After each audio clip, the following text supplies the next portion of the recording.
আপনার এই profile Facebook suspend করে দিবে।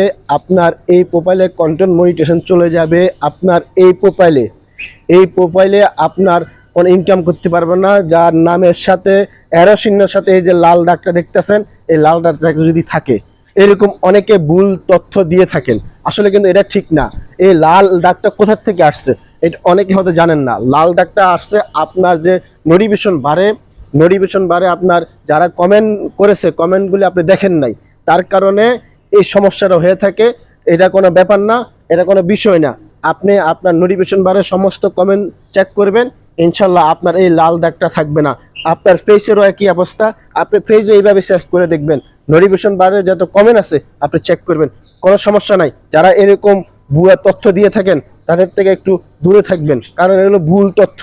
ফেসবুকে কখনো বলে দেয় নাই আপনার প্রোফাইলের নামের সাথে লাল দাগ থাকলে আপনি এই প্রোফাইল থেকে ইনকাম করতে পারবেন না, এই প্রোফাইল থেকে আপনি আর্নিং করতে পারবেন না, এই প্রোফাইল আপনার সাসপেন্ড করবে, এরকম ফেসবুক কখনো বলে নাই।